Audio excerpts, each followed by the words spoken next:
लोग जानेंगे अपने नंबर सिस्टम के बारे में।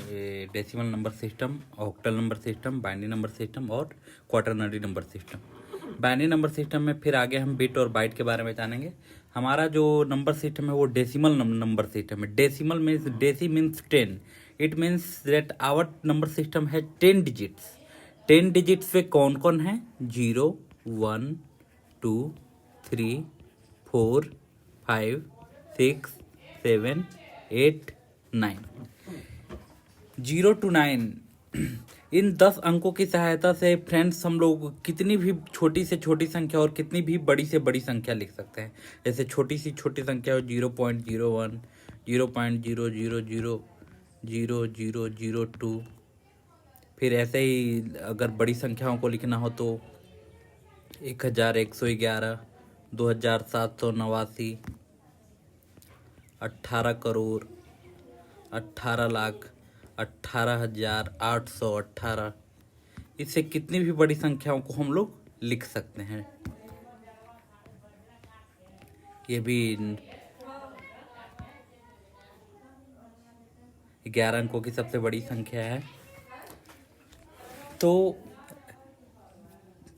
एक चीज़ और आती है फ्रेंड्स, जब हम लोग नंबर सिस्टम पढ़ते हैं, खासकर डेसिमल नंबर सिस्टम, काउंटिंग करने के लिए आता है कि काउंटिंग हम लोग कैसे करें। तो काउंटिंग 0 से स्टार्ट न होकर 1 से होती है। 1, 2, 3, 4, 5, 6, 7, 8, 9 और फिर 9 के बाद कौन सी संख्या है? क्योंकि 9 के बाद तो हमारे पास कोई नंबर के लिए साइन है नहीं। हमारे पास यहाँ ऊपर में 0 था और फिर 1 है। तो अब क्या हो? तो अब इसके बाद हम लोग संख्या लिखते हैं 0। फिर इससे कुछ नहीं हुआ, फिर 0 0 लिखे। लेकिन ये भी 9 के बाद नहीं आएगा। 0 1 लिखे, तो 0 1 तो 1 के बराबर ही हो गया, तो ये भी 9 के बाद नहीं आएगा। 1 पर 0 लिखे हैं, इसका मतलब कि 9 के बाद ये संख्या आ सकती है, क्योंकि 9 के ठीक बाद सबसे बड़ी संख्या 1 और 0 है। फिर 1 1 यानी 11, 1 2 12, 1 3 13, 14, 15, 16, 17, 18, फिर 19 के बाद हमारी संख्या यहाँ ख़त्म हो जाती है। और फिर इसके बाद हम लोग आ जाते हैं ऊपर 2 पर, यानी कि 2 0, 2 1, 2 2, 2 3, 2 4, 2 5, 2 6, 2 7, 2 8, 2 9। 2 9 के बाद फिर संख्या खत्म हो जाती है। और ऊपर देखिए जो हमने 10 अंकों को लिखा है, फिर 3 पर आ जाती है। 3 पर 0, फिर 3 पर 1, फिर 3 पर 2, फिर 3 पर 3, फिर 3 पर 4, फिर 3 पर 5, 3 पर 6, 3 पर 7, 3 पर 8, 3 पर 9 के बाद संख्या फिर खत्म हो जाती है। फिर हम लोग 4 पर 0 ऐसे चलते हैं। यानी कि ये काउंटिंग हम लोग क्यों कर रहे हैं? तो ये तो बहुत ही बेसिक चीज़ है, लेकिन फिर भी फ्रेंड्स हम लोग इसलिए कर रहे हैं क्योंकि इसके नेचर को समझना हमें बाइनरी डिजिट सिस्टम को समझने में काफ़ी मदद करता है। फिर इसी तरीके से संख्या बढ़ती जाती है और 99 तक जाती है, जिसके बाद फिर 100, 101, 102, 103 ऐसे संख्या चली जाती है। फिर हमारे पास डेसिमल नंबर सिस्टम के बाद डेसिमल नंबर सिस्टम में फिर हम ऐड करना भी सीखते हैं। जैसे 34 और 16 को ऐड करना, तो 6 4 10, 3 1 4 और 1 हासिल 5 50। ऐसे ही फिर इसमें गुणा करना सीखते हैं, मल्टीप्लिकेशन, डिवीजन, सारे चीज़ होते हैं। तो डेसिमल नंबर सिस्टम के बाद हमारा आता है octal number system. Octal number system जैसा कि नाम से ही स्पष्ट है, ऑक्टल मीन्स 8। इसमें 10 की जगह संख्याएं 8 रहती है, 8 रहती है। 0 1 2 3 4 5 6 7। इसमें नंबर को काउंट कीजिए, कितने नंबर हैं? 1 2 3 4 5 6 7 8, यानी हमारे पास 8 डिजिट हैं। और इन्हीं 8 डिजिट की सहायता से हमें छोटी से छोटी संख्या और बड़ी से बड़ी संख्याओं को लिखना है, जैसे हम लोग डेसिमल नंबर सिस्टम में लिखा करते थे। तो यहाँ भी काउंटिंग, यहाँ भी अगर हमें काउंटिंग करना हो तो काउंटिंग 0 से स्टार्ट ना हो के 1 से होगी। 1 2 3 4 5 6 7। अब 7 के बाद कौन सी डिजिट हो ऑक्टल नंबर सिस्टम में, क्योंकि हमारे पास डिजिट खत्म हो चुके हैं। तो फिर 7 के बाद हम लोग पुनः 0 पर आ जाते हैं। 0 हो सकता है क्या? 00 भी नहीं, 01 तो 1 ही हो जाएगा। फिर इसके बाद क्या? 10। तो 7 के बाद यहाँ 10 हो सकता है। फिर 11, 12, 13, 14, 15, 16, 17। फिर 17 के बाद हमारी संख्या खत्म हो जाती है, क्योंकि 8 और 9 तो हमारे डिजिट तो इस सिस्टम में है नहीं। फिर उसके बाद संख्या पुनः 2 पर चली जाती है और 20, 21, 22, 23, 24, 25, 26, 27 के बाद फिर से संख्या पुनः 3 पर चली जाती है और 30, 31, 32, 33, 34, 35, 36, 37 के बाद फिर से संख्या 4 पर 40। ऐसे ही ये क्रम चलता चलता है और 77 तक चलता चला जाता है। 77 के बाद फिर संख्या हम लोग पुनः 1 पर आ जाती है। 100, 101, 102। यहाँ हमें ये समझने की ज़रूरत है कि 7 के बाद संख्या 10 क्यों आई, 17 के बाद संख्या 20 क्यों आई, और 27 के बाद संख्या 30 क्यों आई, और 37 के बाद संख्या 40 क्यों आई, 77 के बाद संख्या 100 क्यों आई। तो हमने डेसिमल नंबर सिस्टम में ही आपको बताया था कि 9 के बाद हमारी संख्या 10 आएगी, फिर 19 के बाद हमारी संख्या 20 आएगी, फिर 29 के बाद हमारी संख्या 30 आएगी, और 99 के बाद हमारी संख्या 100 आएगी। तो जब हमारे पास डिजिट खत्म हो जाते हैं तो फिर से हम 1 और 0 पर चले जाते हैं, और 1 और 0 से संख्या जो बड़ी होती है उसे खोजने की कोशिश करते हैं। तो आप काउंटिंग को समझ गए होंगे। बिल्कुल ये आसान है समझना, decimal number system, octal number system. इसके बाद आता है क्वाटरनरी सिस्टम। क्वाटरनरी जैसा कि नाम से ही स्पष्ट है, क्वार्टर मीन्स 4।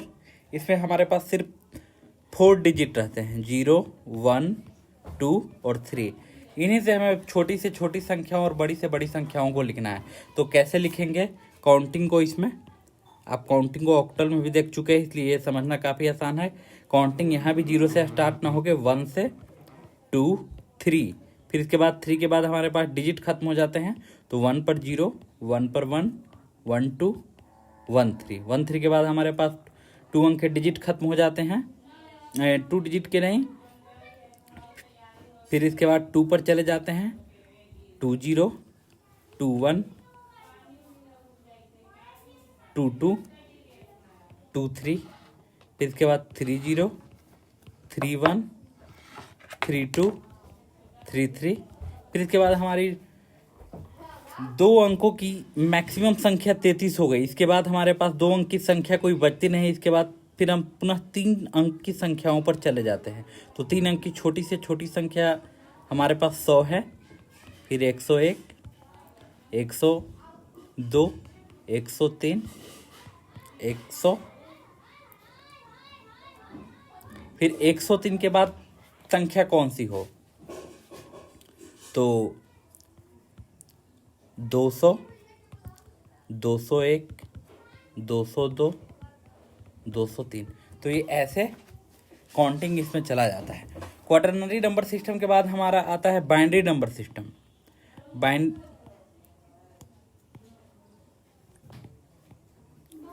नंबर सिस्टम भी समझना बिल्कुल आसान है। इसमें हमारे पास सिर्फ 2 डिजिट रहते हैं, 0 और 1। इन्हीं 2 डिजिट से हमें छोटी से छोटी संख्या और बड़ी से बड़ी संख्याओं को लिखना है। तो इसमें काउंटिंग हम लोग कैसे करेंगे? तो काउंटिंग यहाँ भी 0 से स्टार्ट ना होकर 1 से होती है। तो 1 के बाद हमारे पास 1 डिजिट की संख्या खत्म हो गई, तो उसके बाद 1 0, 1 1। फिर 2 अंकों की संख्या खत्म हो गई, 1 0 0, 101। फिर 101 के बाद 110, 111, फिर 1000। ऐसे हमारे पास ये काउंटिंग चलती जाती है। तो बाइनरी नंबर सिस्टम में आप देख सकते हैं कि हमारी संख्या काउंटिंग कैसे चली। 1 1 0 1 1 1 0 0 1 0 1 1 1 0 1 1 1 1 0 0 1 0 0 1 1 0 1 0 1 0 1 1 1 1 0 0 1 0 1 1 1 1 0 1 1 1। तो ये हमारी संख्या ऐसी चल रही है बाइनरी में। इसको अगर काउंटिंग डेसिमल में अगर काउंटिंग किया जाए कि ये डेसिमल में कैसे चल रही है, तो हम कुछ ऐसे कर सकते हैं।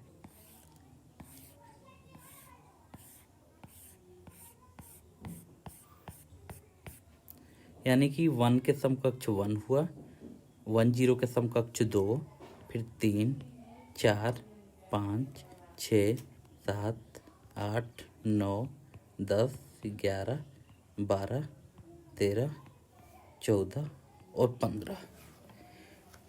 तो हम देख सकते हैं कि हमारे बाइनरी में अगर नंबर 1 है तो उसका डेसिमल इक्विवेलेंट भी 1 ही होगा।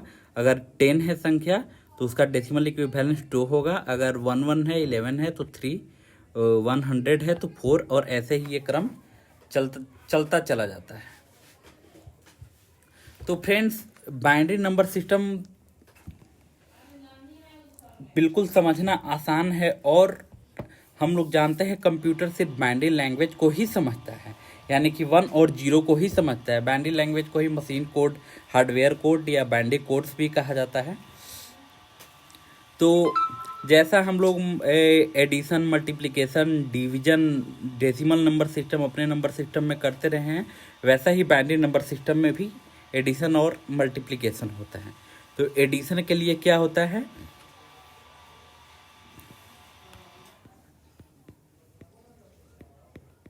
Addition in binary, 0 + 0 = 0, 0 + 1 = 1, 1 + 0 = 1, and 1 + 1 = 2। और हमने पढ़ा था यहाँ कि 2 के समकक्ष बाइनरी में 1 0 होता है, यानी 1 + 1 = 1 0 2। तो इसी सीरीज को हम लोग टेबल में ऐसे भी लिख सकते हैं,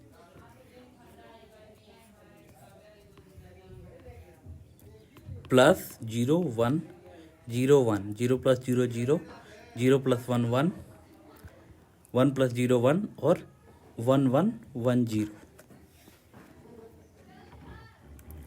तो हम लोग एक एडिशन एग्जाम्पल से देख सकते हैं क्या होता है। जैसे हमारे पास 2 संख्याएं हैं बाइनरी में, 1 1 0 0, 1 0 1 और 0 1 1 0 1 1 0। अब इसको ऐड करके हम लोग देखेंगे बाइनरी में क्या होता है। तो 1 + 0 1, 0 + 1 1, 1 + 1 is 0 and 1 is carry on, then 1 + 0 1, 0 and 1 1, 1 + 1 = 0 and 1 is carry on, then 1 + 1 1 and 0। तो ये हमारा रिजल्ट आ गया फ्रेंड्स। इसी प्रकार से मल्टीप्लिकेशन भी बाइनरी में हम कर सकते हैं, ये काफ़ी आसान है समझना। फ्रेंड्स, देयर आर ये कई नंबर सिस्टम है। जैसे हमने देखा decimal number system, octal number system, quaternary number system, binary number system.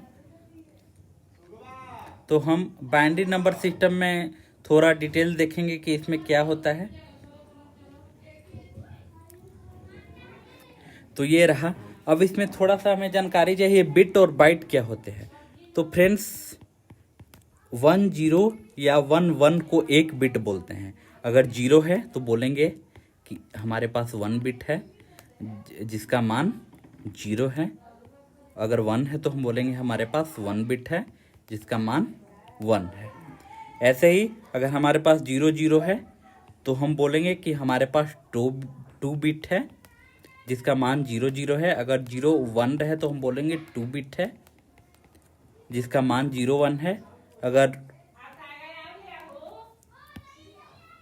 अगर हमारे पास 10 है तो हम बोलेंगे कि हमारे पास 2 बिट है जिसका मान 10 है।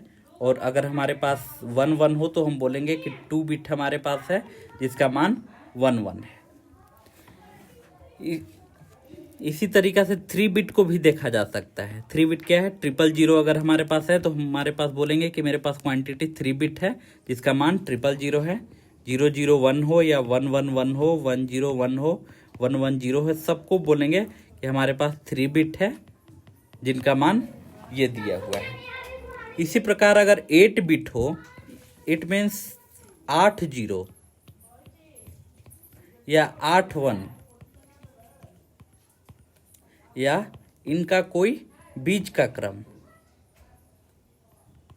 तो हम बोलेंगे कि मेरे पास 1 बाइट है जिसका मान 80 है, 81 है या 10 का 8 बिट लॉन्ग सीरीज है। तो 1 बाइट को 8 बिट भी बोलते हैं, यानी हमारे पास 8 बिट है। तो फ्रेंड्स, ये बिट और बाइट हुआ। और हम लोग जानते हैं कि कंप्यूटर में